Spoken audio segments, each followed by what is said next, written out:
नमस्कार, कार्यक्रम ग्लोबल टकमा यहाँहरूलाई स्वागत छ। म नारायण तिमलसना। दर्शकहरू, ग्लोबल टकमा हामी समसामयिक विषयहरूलाई उठान गर्ने गर्दछौँ। आज विशेष गरी संसदको बैठक बस्दैछ। संसदको बैठक बस्दै त छ, तर नेकपा एमाले विरोध गर्ने भनेको छ।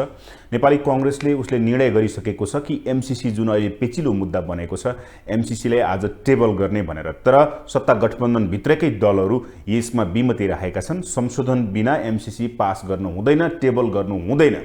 यसै पेरिफेरीमा रहेर आज म कुराकानी गर्नेछु के साँच्चैकै एमसीसीका कारण सत्ता गठबन्धन टुक्रिने अवस्था हो अथवा नेकपा एमालेको स्ट्यान्ड अझै किन छैन एमसीसी प्रति, यस विषयमा हामी चर्चा गर्नेछौँ र समग्र राजनैतिक विषयलाई आज विश्लेषण गर्नेछौँ।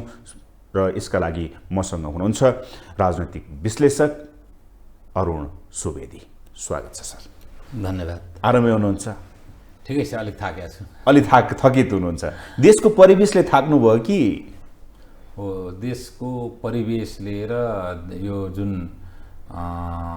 अहिले जुन राजनीतिक वातावरण जसरी नेपालका राजनीतिक दलहरूले गिजो लिएर बिगारिरहेको अवस्था छ, यसको आर्थिक परिणति चाहिँ भयावहपूर्ण हुन सक्ने सम्भावना म प्रष्ट देख्दैछु। त्यसले गर्दाखेरि म आर्थिक क्षेत्र, तपाईले राजनीतिक विश्लेषक भन्नुहुन्छ हैन, नेपालमा खास गरिकन टेलिभिजन अरूहरूलाई पनि आर्थिक क्षेत्र र उन्नतिका राष्ट्रलाई उन्नति गर्ने जीडीपी बढाउने क्षेत्रहरूमा अलिकति प्राविधिक पनि हुन्छन् कि क्या र खास चर्चा गर्न त्यति रुचाउन्न, यस्ता सो कम हुन्छन्। अनि यो सडकमा चलत चल्तीका विषयहरूमै हामीहरू बढी केन्द्रित हुने गर्छौँ, बढी फोकस त्यसमा हुने गर्छौँ।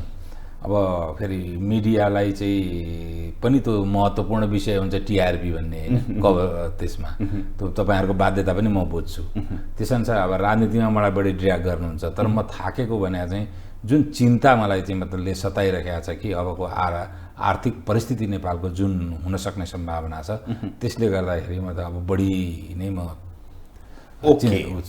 चाहिँ अलिकता बौद्धिक रूपमा तपाईसँग म जान चाहे। हजुर, समग्र हामी व्यवस्था जुन परिवर्तन गर्यौं नि सर, 2062-63 को जनआन्दोलन, 10 वर्षे सशस्त्र द्वन्द्व भन्छौँ, शान्ति सम्झौता भन्छौँ, यहाँसम्म आउँदा गणतन्त्र स्थापना, धर्मनिरपेक्ष राष्ट्र, जुन व्यवस्था परिवर्तन भयो, यो व्यवस्थालाई व्यवस्थापन गर्न नसकेको परिणाम अहिले देशले भोग्नु परिराखेको अवस्था हो अथवा त्यसलाई ड्राइभ गर्न राजनीतिक दलहरू चुकेका छन्?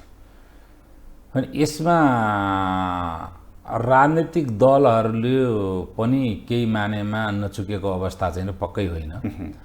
त्यसमा हाम्रो सामाजिक बनोट, सामाजिक मनोविज्ञान, जनअपेक्षाहरूले पनि त्यसतर्फ राजनीतिक दलहरूलाई बाध्यकारी परिस्थिति निर्माण गर्छ।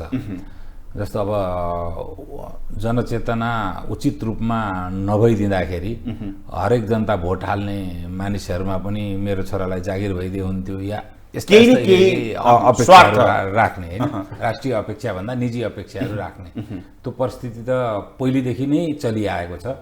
तर हामीले जुन अग्रगमन भनेर जस्तो प्रकारको वर्णशंकर कम्युनिस्ट संविधान हामीहरूले लिएर आयौँ। कुन संविधान? यो अहिलेको संविधान। ओके, अहिले तपाईले त्यसलाई के भाषा भन्नुभयो? वर्णशंकर कम्युनिस्ट संविधान। ओके ओके ओके, जुन लिएर आयौँ, प्रस्तावनाले नै नेपालको गौरवपूर्ण इतिहास र राष्ट्र निर्माणको प्रक्रियालाई नचिन्ने हैन, यो त अद्भुत छ। अनि तपाईले चाहिँ एउटा पार्टीको घोषणापत्रमा, खास गरिकन कम्युनिस्ट र सोशलिस्ट पार्टीहरुकोमा घोषणापत्रमा हुने एउटा चाहिँ त्यो लिएर जाने समाजवाद उन्मुख भनेर हैन, त्यस्ता गरेर धेरै हामीहरूले कन्ट्राडिक्सन बनायौँ र पोलिटिकल स्ट्रक्चरिङ पनि जसरी हामीहरूले गर्यौँ, हाम्रो इकोनोमी र आर्थिक औकात हुनु पर्यो नि। हाम्रो आर्थिक औकातले नधान्ने किसिमको पोलिटिकल स्ट्रक्चरिङ पनि हामीहरूले गर्न थाल्यौँ। भन्न खोजेको संघीयता हामी चाहिँ संघीयता खर्चिलो निर्माण गर्यौँ, फेरि यस्तो निर्माण गर्यौँ कि संघीयताको सिद्धान्त विपरीतको संघीयता। ओके है, अनि यस्ता धेरै कन्ट्राडिक्सनले भरिएको जुन हामीले संविधान निर्माण गरेका छौँ र हरेक राष्ट्र चाहिँ एउटा पहिचानका आधारमा निर्माण हुन्छ। राष्ट्र भनेकै आफैमा एउटा सांस्कृतिक एकाइ हो, हेर्नुहोस्।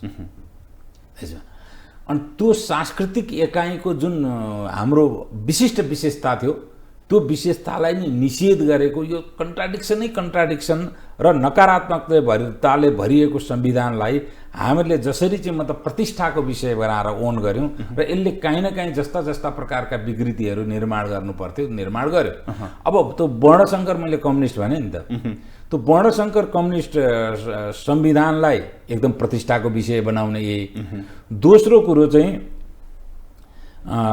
अब जुन नेपालमा कम्युनिस्ट राजनीति सुरु भयो, सुरुका दिनदेखि नै कम्युनिस्टहरूको मुख्य नारा भनेको संसारका प्रजातान्त्रिकताका राष्ट्र जति खलनायक हुन् भनेर प्रस्तुत गर्ने हो। ओके, है त्यसैको प्रकोपमा अहिले नेपालको राजनीति एउटा उत्कर्षमा पुगेको छ। हेर्नुहोस्, संसारको प्रजातान्त्रिकता जसले हामीहरूलाई कर्जा प्रदान गरेर राष्ट्रको चाहिँ मतलब आवश्यकताहरू पूर्ति गर्न सहयोग गरेको छ, जसले हामीहरूलाई सबभन्दा बढी अनुदानहरू दिइरहेका छन्, जसले चाहिँ हामीहरूलाई चाहिँ मतलब अब सामाजिक चाहिँ मतलब एउटा चेतना वृद्धिका लागि पनि ठुलो सरसहयोग गरिरहेका छन्, प्राज्ञिक होइन र आर्थिक। त्यो सबै कित्तालाई खलनायकीकरण गरेर जब चाहिँ मतलब हामीहरू उत्तर कोरिया, भेनेजुएला, इरान र अनि चीनलाई अब त्यस पछाडि कमसेकम पुटिन पनि कम्युनिस्ट नभए पनि कमसेकम डिक्टेटरसम्म त छन् नि, ठिक छन् भनेर जब त्यसलाई सामाजिक अनुमोदन र राजनैतिक अनुमोदन, सामाजिक अनुमोदन मार्फत राजनैतिक अनुमोदन प्राप्त होस् भनेर व्यापक रूपमा क्याम्पेनमा अगाडि जब चाहिँ मतलब नेपालका वामकिन्ताका अर्थात् कम्युनिस्ट कित्ताका शक्तिहरू अगाडि बढे, त्यसको ठुलो राजनैतिक, सामाजिक र आर्थिक दुर्घटनाको सङ्घारमा हामीहरूलाई त्यसैले अहिले पुर्याएको। भनेपछि त कम्युनिस्टहरू हावी भए, प्रजातान्त्रिक शक्ति कमजोर भयो, वामपन्थी शक्ति चाहिँ हावी यो भयो। कम्युनिस्टहरू हावी हुँदाखेरि अब यहाँ मुख्य चाहिँ नेकपा एमालेको एउटा अलमलले पनि यो परिस्थिति यहाँसम्म आएको।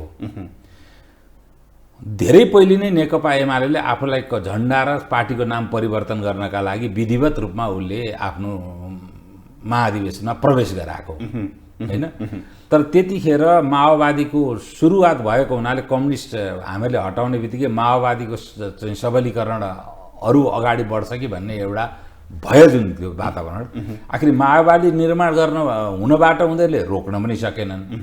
आफूलाई प्रजातान्त्रिक बनाउन पनि अहिलेसम्म प्रजातान्त्रिक बनाउन सकेनन्, अथवा अहिलेसम्म हँसी हथौडा र कम्युनिस्टको नाम बोकेर हिँडिरहेका छन् होइन।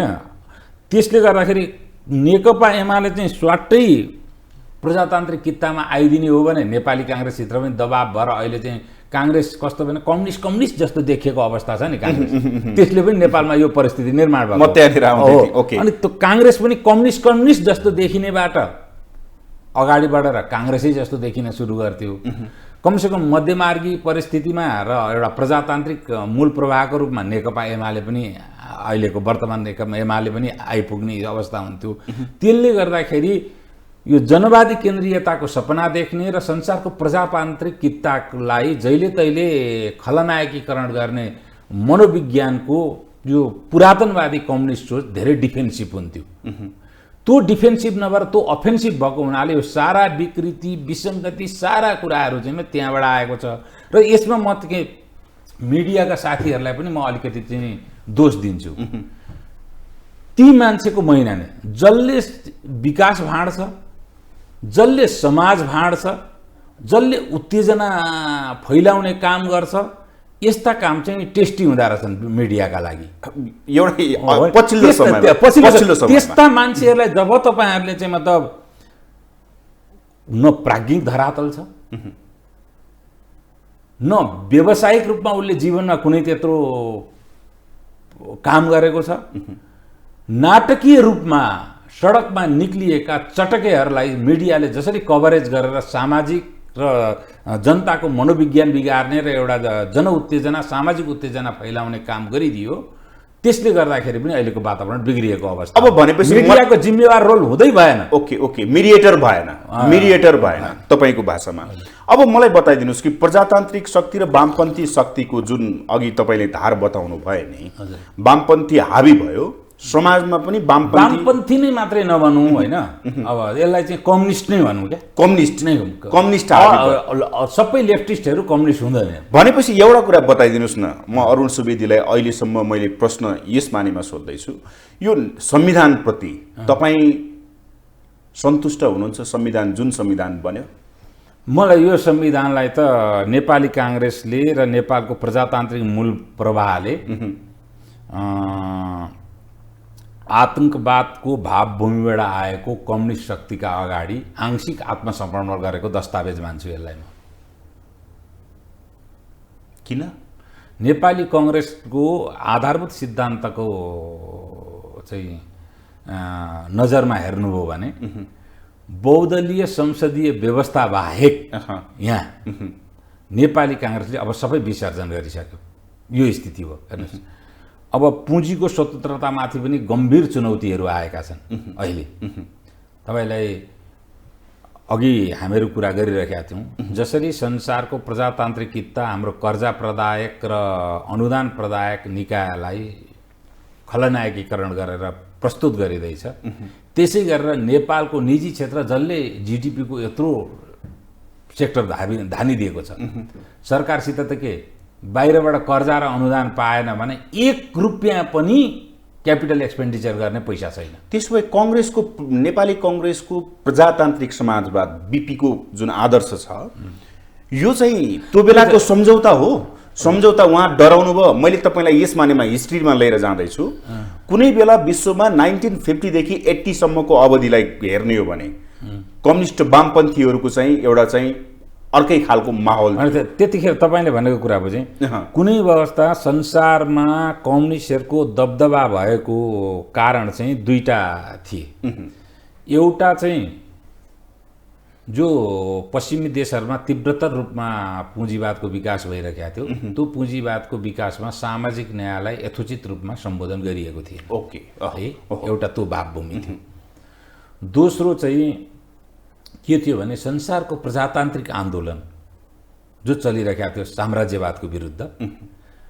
अब प्रजातान्त्रिकताका देशका नेतृत्वदायी भूमिका खेल्ने देशहरू आफै साम्राज्यवादी भएको र त्यसको विरुद्ध जुन संसारमा आन्दोलन चलिरहेका थियो त्यसलाई कम्युनिस्टहरूले आफ्नो पक्षमा लिएर गएका थिए। यो दुईटा भावभूमिमा दोस्रो विश्वयुद्धको वरिपरि कम्युनिस्टहरूको व्यापक प्रचार भयो।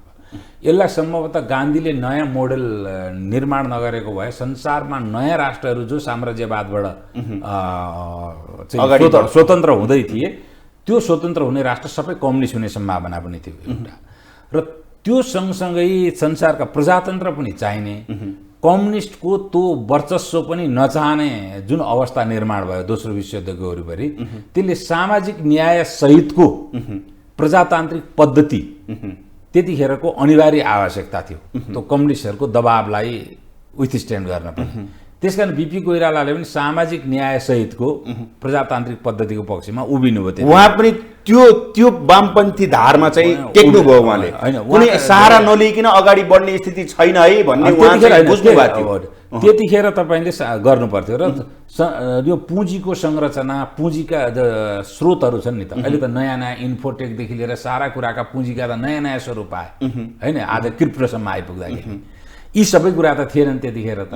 या त हामीले चाहिँ उद्योगको कुरा सोच्न सक्थ्यौँ या त जमिनको कुरा सोच्न सक्थ्यौँ। दुईटा मात्रै थियो। यो युरोपमा तीव्रतर औद्योगिकरण भएको हुनाले उद्योगको कुरा सोच्न सक्थ्यौँ र जमिनको कुरा सोच्न सक्थ्यौँ। र जमिनको पनि त्यतिखेर स्वामित्व प्रणाली जुन एउटा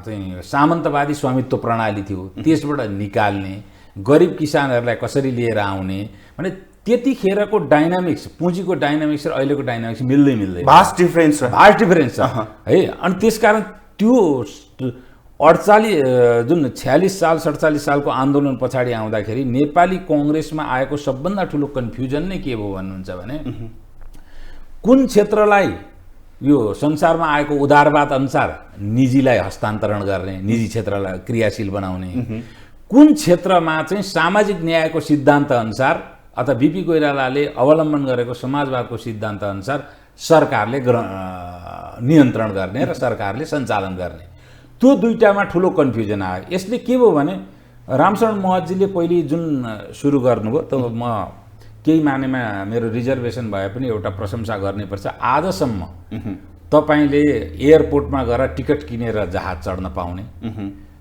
तुरुन्तै ब्याङ्कमा गएर एउटा चाहिँ आफ्नो हकको रूपमा मलाई कर्जा देऊ भनेर भन्न पाउने जुन अहिलेको स्थिति निर्माण भएको छ, यो स्थिति त्यतिखेर र जुन अहिले तपाईँ लोड सेडिङ अन्त्य भएर पावर स्पिल ओभर भयो, अब एक्सपोर्ट गर्नुपर्ने भयो, उद्योगहरूलाई पनि दिनुपर्ने भयो भनेर जसरी आइरहेको छ, यो सबै त्यतिखेरकै लिबरलाइजेसनको हामीहरूले प्रतिफल भोगिरहेका छौँ, पाइरहेका हौँ है।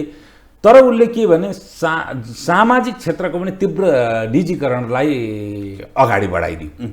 त्यसले गर्दा शिक्षा र स्वास्थ्य पनि तीव्रतर निजीकरण हुँदाखेरि यसले जुन डिस्प्यारिटी, यो चाहिँ मतलब असन्तुलन निर्माण गर्यो, त्यसले ग्रामीण क्षेत्रका युवाहरूमा चाहिँ एक किसिमको ठुलो असन्तुष्टि लिएर आयो र त्यो असन्तुष्टिलाई नै आफ्नो पक्षमा राजनीतिक रूपले उपयोग गर्न माओवादी चाहिँ नै सक्षम भएको। अरू अब यसका लामा कुराहरू तपाईँले यतातिर लिएर जानुभयो होइन। म अलिकता त्यसमा अलिकता बुझ्न चाहेको थिएँ के थियो भनेर। अब मलाई यो अन्तिम प्रश्न हुन्छ मैले यो विषयको। अब यो विषयमा तपाईँले भन्नुभयो कि पुँजीवाद अहिलेको त भास्ट डिफरेन्स छ पहिलाको र अहिलेमा। दलहरू त्यसलाई लिएर जुन अहिले वर्तमान परिवेशको पुँजीवादलाई लिएर अगाडि बढ्न नसकेको अवस्था हो त? त्यसरी होइन, नेपालमा कम्युनिस्टहरूको जबरजस्त उपस्थिति भयो है। त्यो उपस्थितिमा कम्युनिस्टहरूमा ठुलो कन्फ्युजन के आयो भने चाइना इज द ग्रेट त भनियो, तर चाइनाको उन्नतिमा नै यो कर्पोरेट क्यापिटलिजमको कति महत्त्व छ। चाइना आजको चाइना हुनका लागि अमेरिकन, युरोपेली, दक्षिण कोरियाका, जापानिज कम्पनीहरू आएर चाइनामा देङ सियाओपिङको लिबरलाइजेसनको पोलिसी पछाडि निवेश नगरेको भए चाइना आजको चाइना हुन्थ्यो कि हुँदैन थियो? त्यो उनीहरूले बुझ्नु पर्यो। इतिहास त त्यहाँ छ नि, इतिहास माओको चाइना त यस्तो चाइना थिएन होइन। भोकमरीले कति मान्छे मरेका थिए चाहिँ मतलब 70को दशकमा होइन। भने यो कुरो चाहिँ उनीहरूले अङ्गीकार गरेनन्। अब हेर्नुहोस् कत्रो ठुलो कन्ट्राडिक्सन छ भन्नुहुन्छ भने राजनैतिक रूपले जहिले तहिले इन्डक्ट्रिनेसन चाहिँ जनवादी केन्द्रीयतामा भयो, बहुदलीय संसदीय प्रणालीलाई आज संवैधानिक रूपमा अङ्गीकार गर्यो, आर्थिक रूपले संसारमा पुँजीको स्वतन्त्रतालाई चाहिँ चीनले पनि ग्रहण गरिसकेको अवस्था छ। जो पुँजीको स्वतन्त्रताप्रति चाहिँ उनीहरू अहिले पनि कट्टर चाहिँ स्टालिनकालीन सोच राख्दछन्। यो कन्ट्राडिक्सन, कम्युनिस्टहरूको यो कन्ट्राडिक्सनबाट पार पाउनलाई उनीहरू यो कन्ट्राडिक्सनबाट सैद्धान्तिक रूपले उनीहरूले एउटा लाइन लिन सकेका छैन।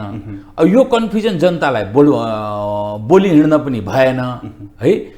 अनि त्यो जनतालाई चाहिँ यस्तै फेक इस्युमा उत्तेजित बनाउने, आफ्नो राजनैतिक अजुत स्थापित गर्न र यसलाई चाहिँ तर राष्ट्रिय चाहिँ रूपमा नीति निर्माण तहमा चाहिँ यो कन्फ्युजन जहिले तहिले रिफ्लेक्ट भइराख्ने। यसले गर्दा देश चाहिँ एउटा अनन्त आर्थिक सामाजिक नीतिको पनि ठुलो कन्फ्युजनको भुमरीमा हामीहरू फसेका छौँ र त्यसले राजनीतिलाई पनि असर गरिरहेको छ अहिलेको परिवेश। ओके, अब म विषयतर्फ आउन चाहे सर। अर्को विषयतर्फ एमसीसी को विषयमा तपाईले बुझेको एउटा राजनीतिक विश्लेषक इकोनोमिक हिसाबले कुराकानी गर्दाखेरि एमसीसी नेपालको हितमा छ? अब मैले पढ्ने डकुमेन्ट हो हैन, त्यो डकुमेन्टको आधारमा भन्ने हो। मैले कुनै पर्सेप्सनल र इमोसनल कुरा गर्ने होइन। डकुमेन्टको आधारमा नेपालको हित छ मात्रै होइन, यो नेपालका लागि अपरिहार्य हो र यो चाहिँ तपाईलाई भनौँ महेन्द्र राजमार्ग र चाहिँ त्रिभुवन राजपथ जसरी खुलेर नेपालको एक किसिमको लाइफ लाइन स्टार्ट भयो आर्थिक रूपमा, त्यस पछाडि इनर्जी इन्फ्रास्ट्रक्चरको लागि यो अहिलेसम्मको सबभन्दा ठुलो लाइफ लाइन नेपालका लागि यो ट्रान्समिसन लाइन चाहिँ सबभन्दा ठुलो लाइफ लाइन हुने प्रोजेक्ट हो। मलाई सबभन्दा चाहिँ आकर्षण गरेको र यसको पैरवीका लागि अहिले भन्नुहुन्छ भने अहिले न काङ्ग्रेसका पनि केही युवा भनिएका नेताहरू चाहिँ अब चाहिँ अलिअलि बोल्न थाले हुन्। पहिले त सञ्जालीय र सञ्चारीय दबदबाबाट चुप्पी साधेर बसेका थिए उनीहरूले। तपाईँहरूले सञ्चारीय दबदबा पनि गर्नुभयो र एउटा ट्रोल आर्मी खडा भएर यो चाहिँ सञ्जालीय दबदबा पनि त्यसरी निर्माण गर्यो। त्यतिखेर लगभग बोल्ने एकदम सीमित पात्रहरूमध्ये सायद म थिएँ, धेरै लामो समय एमसिसीको पक्षमा। त्यस कारण दस्तावेजी हिसाबले र नेपालको आवश्यकताको हिसाबले यो चाहिँ अपरिहार्य परियोजना हो। त्यसैले मैले चाहिँ त्यसबाट कन्भिन्सै भएर गरेको हो। म कन्भिन्स भइन भने मलाई चाहिँ हजारौँ मान्छे सडकमा निक्ले पनि म एक्लै त्यो मेरो धारणामा म बोलेरै छाड्ने मान्छे। अब यहाँनिर आउँदाखेरि तपाईँ बोलिराख्नु भएको छ, राम्रो छ, नेपालको लागि एकदमै बेस्ट हो यो भनेर। तर सत्ता गठबन्धन अहिले नेकपा एमाले बाहिर छ, नेकपा एमाले आफ्नो धारणा बनाइसकेको छैन एमसिसीको बारेमा। सत्तामा बनाइसके पनि डिस्क्लोज गरेको छ अहिलेको परिवेशमा। सत्ता गठबन्धनकै दलहरूले विशेष गरी माओवादी केन्द्र र एकीकृत समाजवादीले यो संशोधन बिना पास गर्न हुँदैन, टेबल गर्न हुँदैन भनेर अड्डी कसेको अवस्था छ। यसलाई कसरी बुझौँ? अब यसलाई मैले धेरै ठाउँ बोली पनि सकेको छु। अब माओवादी र प्रचण्डको बारेमा होइन, प्रचण्डजी किन यति धेरै कालिदास हुनुभयो, कसको प्रभाव र दबाव भयो उहाँमाथि मैले बुझ्न सकेको छैन। उहाँमा चेत नभएको कुरा चाहिँ म मान्न तयार छैन। आफैले चाहिँ बाबुरामजी माओवादीकै प्रधानमन्त्री हुँदाखेरि देउ बाबा भनेर निवेदन दिएको, अमेरिकाले ल्याऊ भनेर भने त होइन, हामीहरूले देऊ भनेर निवेदन दिएको। त्यस पछाडि यस्तो शर्तमा दिन्छौँ भनेर उनीहरूको शर्तहरूको सबै फाइनल गरेर ओके भन्ने काम चाहिँ प्रचण्डजी र कृष्णबहादुर महराजीको दिक्कडीले गरे हो, अन्तिम रूप दिने काम। त्यो अन्तिम रूप दिइसकेपछि जब शेरबहादुरजी प्रधानमन्त्री हुँदाखेरि पनि प्रचण्डजी नै को सित संयुक्त सरकार थियो। त्यो सबै कम्प्याक्टहरू मन्त्रीहरूको नोटिसमा नभइकन त्यो चाहिँ हस्ताक्षर गर्न ज्ञानेन्द्रबहादुर कार्कीलाई पठाएको हुँदैन। अनि उहाँलाई पनि त्यतिखेर पनि चित्त बुझेरै कुनै रिजर्भेसन बिना उहाँलाई हस्ताक्षर गर्न पठाइयो। त्यस पछाडि केपी ओली प्रधानमन्त्री हुँदाखेरि त माधव नेपालजी, झलनाथजी र प्रचण्डजी तिनैजना नेकपाकै नेता हो नि त उहाँहरूसित अहिले पनि उहाँहरूले मन्त्री बनाएका त्यतिखेर पनि मन्त्री थिए। अनि त्यतिखेरको कानुन मन्त्रालयले राय पठाएपछि यो संसदको सामान्य बहुमतबाट पास गर्ने संसदको बिजनेस हो भनेर जब त्यसमा हालियो, यो संवैधानिक र कानुनी रूपले यो जरुरी छ भनेर, त्यतिखेर पनि उहाँहरू अनभिज्ञ हुनुहुन्न है। त्यतिखेरसम्म पनि उहाँहरूको कुनै रिजर्भेसन छैन। अब अहिले आएर जब नेपालको पनि आफ्नो आन्तरिक रूपमा ठुलो लगानी भइसक्यो, अब अहिले आएर चाहिँ अब अमेरिकालाई यो चाहिँ म त संशोधन गर्ने अथवा फिर्ता लाने अरे स्क्रैपकै कुरा गरेछ भन्नु न, स्क्रैप गर्नुपर्ने अरे। अनि किनभने सेना आउँछ अरे, दुनियाँ हाइपोथेटिकल कुराहरू गरेर अहिले जुन प्रकारको काम उहाँहरूले गरिराख्नु भएको छ, ल ठिक छ एकछिन मान्नुहोस् कि यो चाहिँ राष्ट्रद्रोही नै राष्ट्रघाती नै काम भयो भने राष्ट्रघाती काम अन्तिममा गर्ने निवेदन दिने बाबुराम भट्टराईदेखि हस्ताक्षर गर्ने शेरबहादुर देउवाको सरकारसम्म र यसलाई पार्लियामेन्टको बिजनेस बनाउनु पर्छ भनेर कुनै पनि रिजर्भेसन नगराई पार्लियामेन्टको बिजनेस बनाउनु पर्छ भन्ने केपी ओलीको सरकारमा सम्म बसेका सम्पूर्ण मन्त्रीहरू राष्ट्रघाती हुन्। यदि यो ती राष्ट्रघाती होइनन् भने यो चुप लागेर उहाँहरूले पास गर्नु पर्थ्यो है। अब प्रचण्डजीको चाहिँ मैले अद्भुत कुरा के देखाएँ भने यत्रो हेर संसारको प्रजातान्त्रिकताको नायकै भनिएको अमेरिका जस्तो राष्ट्र समृद्ध राष्ट्रसित हामीहरूले यो सम्झौता गरेर कर्णाली प्रदेशको 3200-3400 मेगावाट इलेक्ट्रिसिटी सेन्ट्रल ग्रिडमा जोड्ने, यसले चाहिँ उद्योग धन्दाको जुन सम्भावना र जीडीपी वृद्धिको जुन सम्भावना छ त्यसलाई हामीहरूले लिएर आयौँ।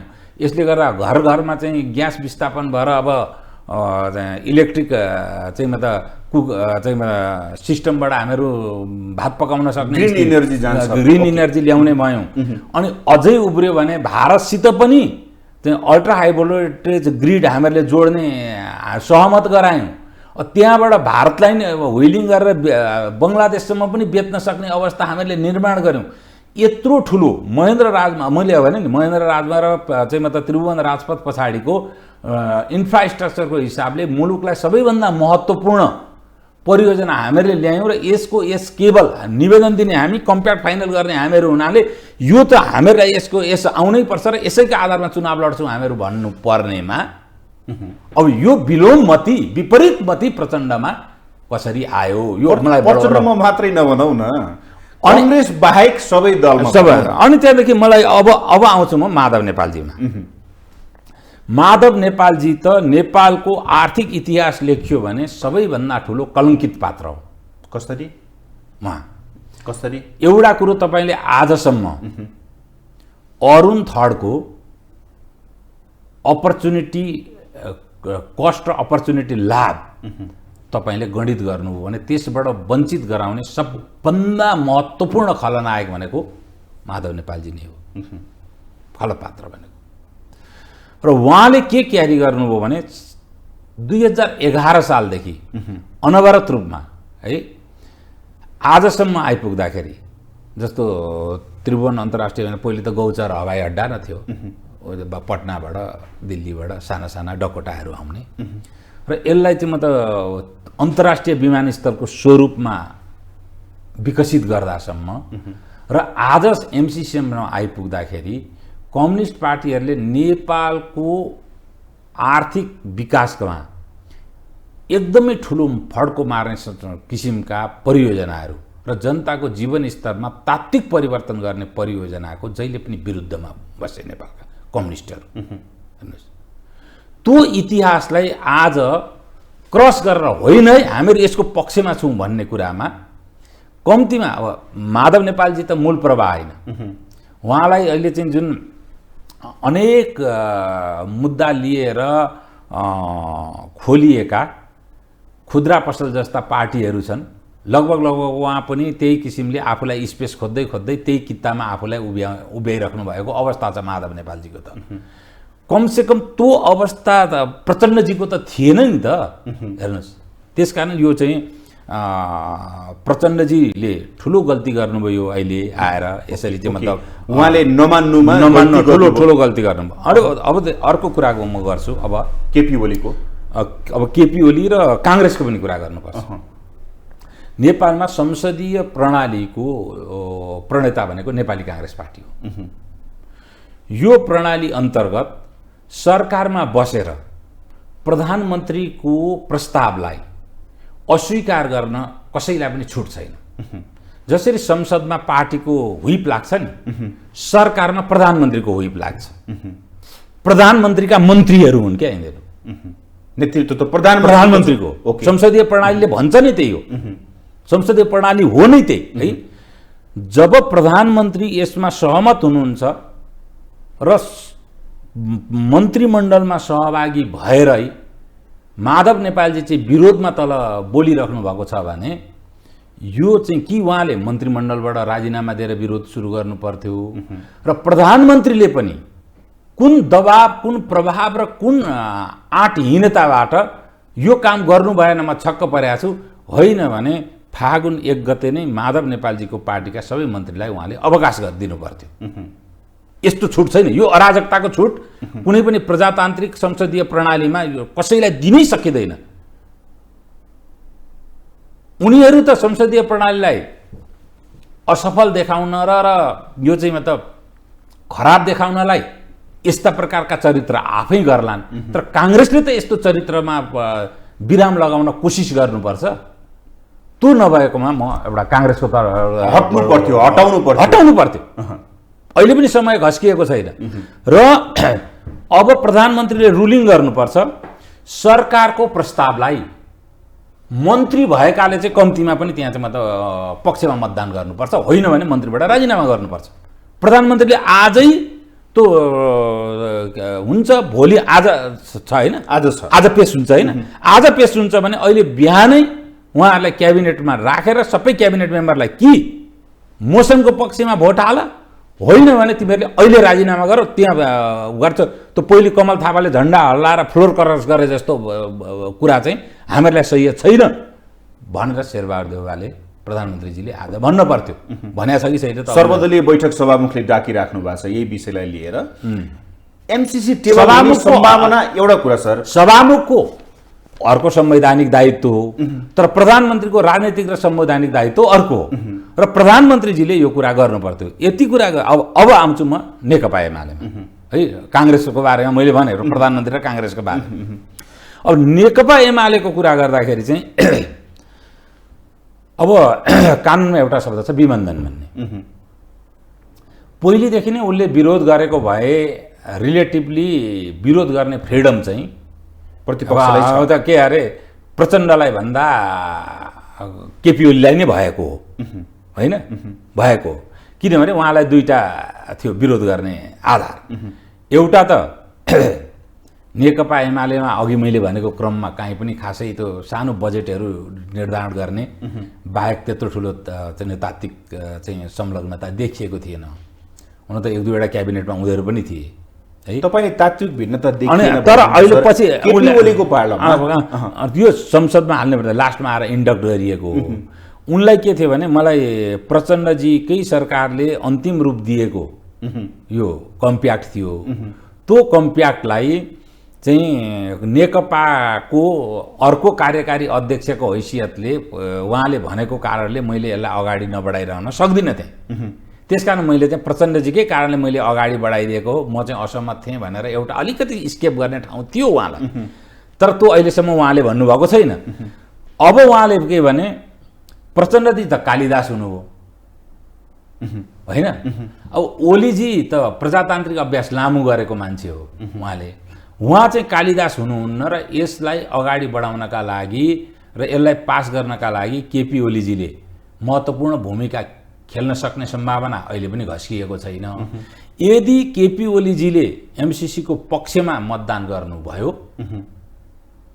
र सत्तारूढ गठबन्धनकाहरू चाहिँ बहिष्कार गर्ने अथवा मन्त्री भएर पनि यसको पक्षमा मतदान नगर्ने स्थिति आयो भने शेरबहादुरले देन एन्ड दियर उहाँहरूलाई मन्त्री परिषदबाट अवकाश गर्नुपर्छ र हामी चाहिँ अब यो गठबन्धनको परिस्थितिमा छैनौँ भनेर भन्नुपर्छ। खुट्टा कमाउने उहाँलाई पनि छुट छैन। अब भनेपछि एमसीसीकै कारणले अहिले जुन परिवेश छ नि, सत्ता गठबन्धन दलभित्रको परिवेशलाई जोड्दैछु, यही परिस्थितिमा बिना संशोधन पास गर्न हुँदैन भनेर चाहिँ माओवादी र माओवादी केन्द्र र एकीकृत समाजवादी जसरी लागेका छन्, तपाईँले देन एन्ड दियरको शब्द प्रयोग गर्नुभएको छ नि, यसले गर्दाखेरि गठबन्धन टुट्ने सम्भावना छ कि छैन?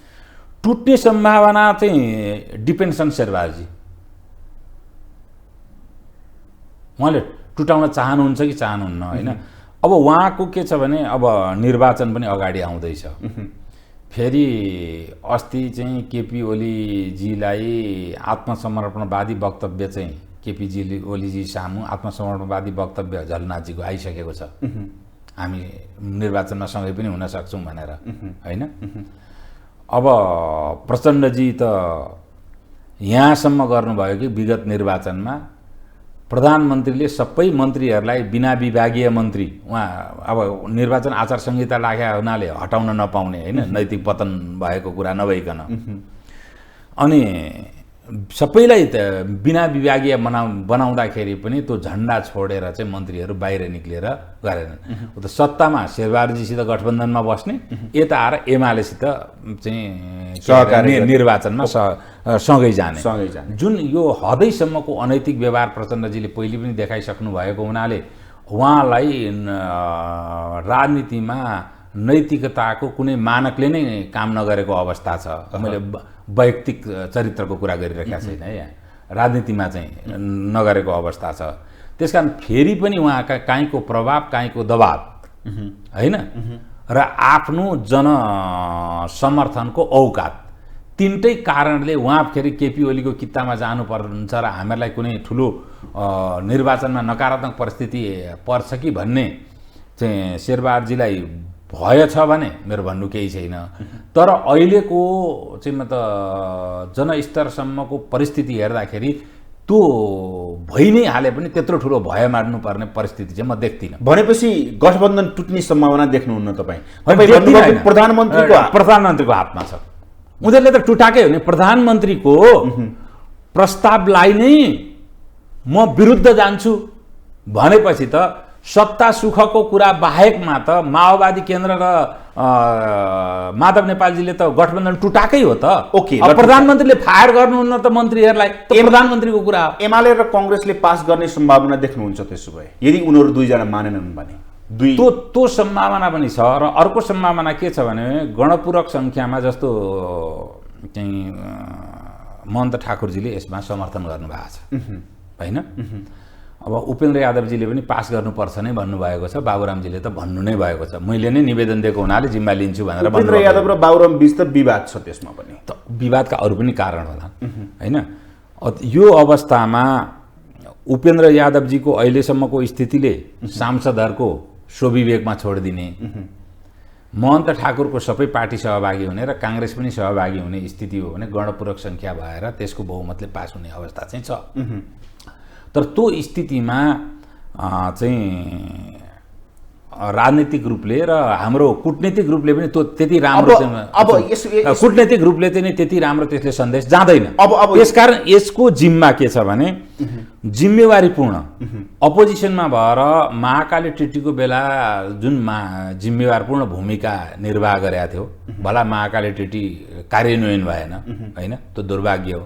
कार्यान्वयन हुनुपर्छ भन्ने मेरो अडान पनि बारम्बार मैले राखेकै, मैले त ब्लगहरू मार्फत लेख मार्फत आएकै छ।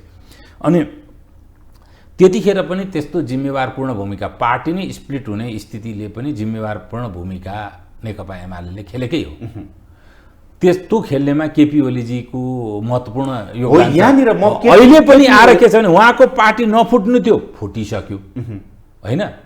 अब त्यहाँ डिफेक्सनको सोल भनेको भीमरावल जस्तो एकदमै तपशीलको चाहिँ मतलब सङ्ख्या मात्रै छ। त अब यहाँनिर आउँदाखेरि मैले फेरि उहाँ भीमरावलको कुरा फरक छ।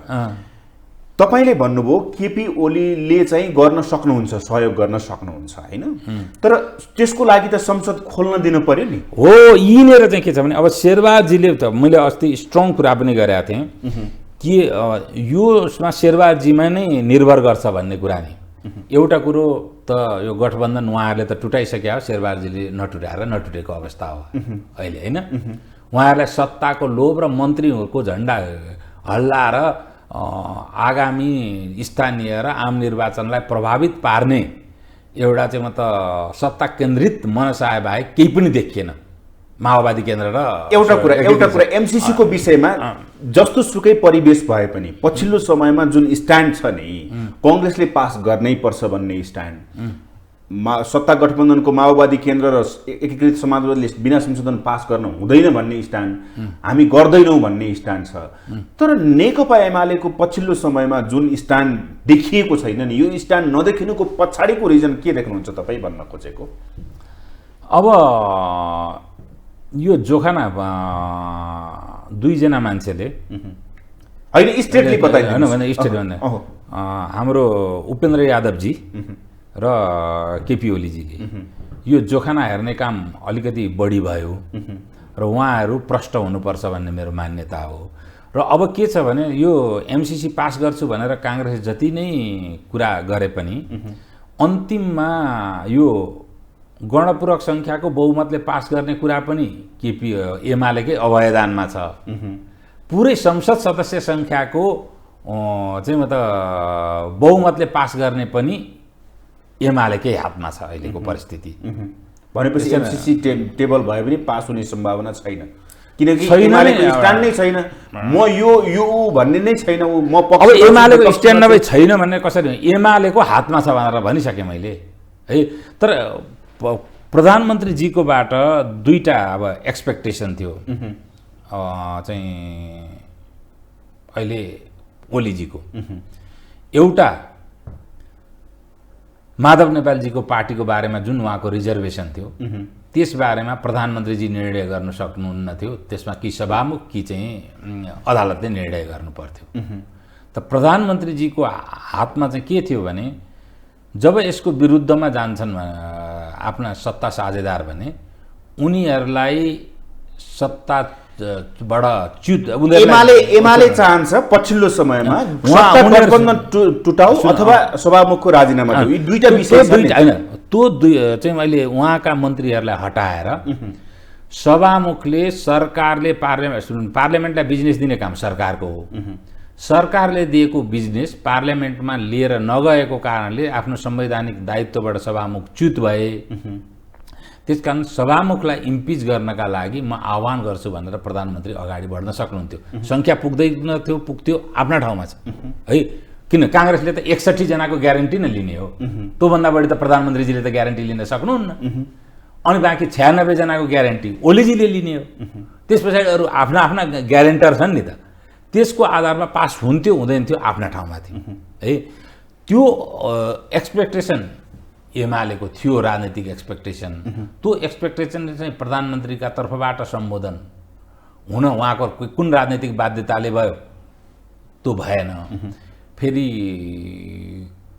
कुल र अल्प निर्णय गर्ने र कुल्ली शासन चलाउने व्यक्ति हो शेरबहादुर देउबाजी। उहाँको इतिहास पनि त्यस्तै हो है।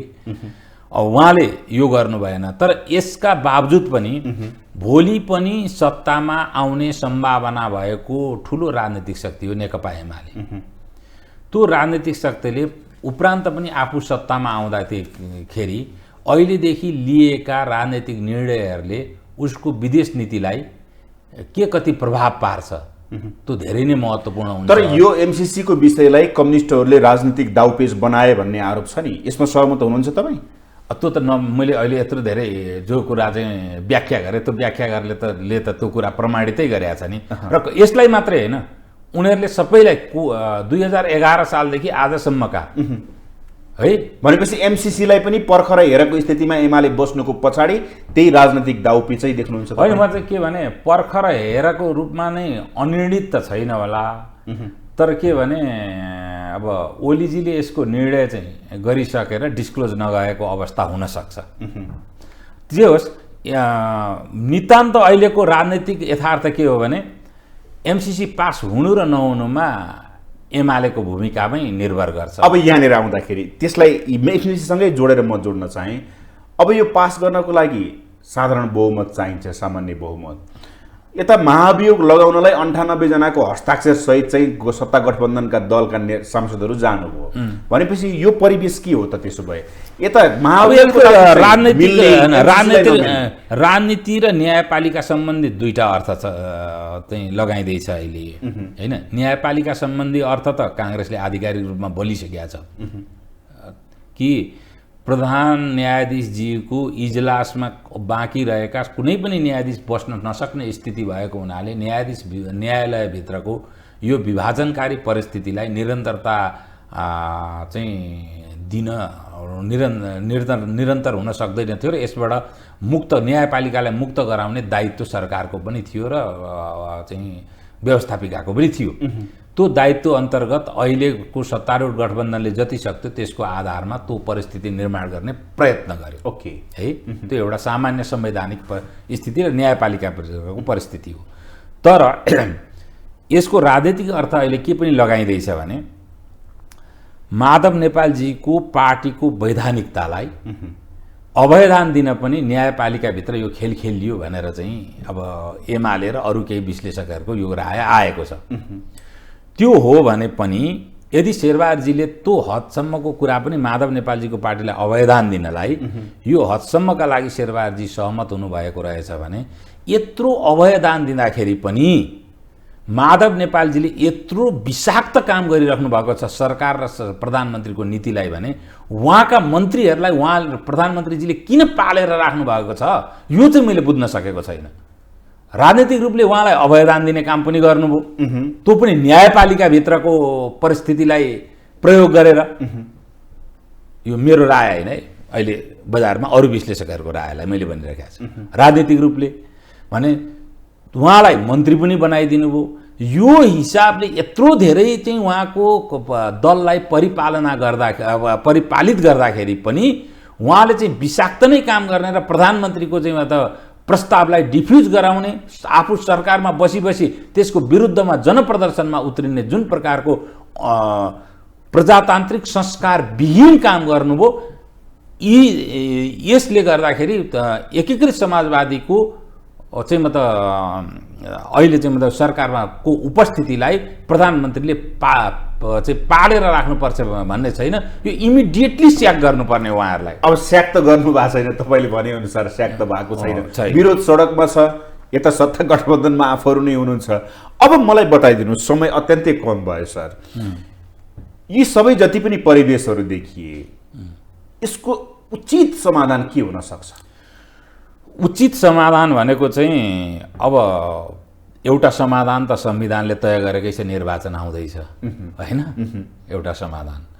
अर्को उचित समाधान भनेको चाहिँ प्रधानमन्त्रीजीले आफ्नो प्रस्तावसित असहमत हुने राजनीतिक दललाई बाहिरियाएर अब म सहमत छु भनेर ओलीजीले भन्नुभयो भने ओलीजीलाई लिएर आउने, ओलीजी सरकारमा बस्ने, अहिले सरकारमा बसे पनि नबसे पनि ओके, यो एमसिसी पास गर्ने। अब एमसिसी कदाचित फेल भइहाल्ने स्थिति फेल भयो भने त प्रधानमन्त्रीजीले पनि त आफ्नो प्रस्ताव फेल भएपछि त मेजोरिटीको प्रधानमन्त्रीकै प्रस्ताव फेल भएपछि त उहाँले राजीनामा गर्नु पर्यो र स्न्याप पोलमा त जानै पर्यो फेरि पनि है। त्योभन्दा अरू विकल्प चाहिँ अब संवैधानिक विकल्प छ भने त कानुनजीहरूले त्यसलाई अगाडि लिएर आउलान्, म त्यसको उचित पात्र होइन त्यसको बारेमा विश्लेषण गर्ने। तर राजनीतिक रूपले चाहिँ प्रधानमन्त्रीले रिजिग्नेसन टेन्डर गरेर पार्लियामेन्ट विघटनै गर्नुपर्छ। त्यस पछाडि त्यो बाहेक अर्को विकल्प छैन। अर्को विकल्प के त? धेरै धेरै धन्यवाद सर। तपाईँलाई पनि धन्यवाद। उहाँ हुनुहुन्थ्यो राजनैतिक विश्लेषक अरुण सुवेदी। हवस् त, आजको लागि ग्लोबल टक यति नै। सम्पूर्ण टिमसहित मलाई पनि आज्ञा दिनुहोस्। नमस्ते।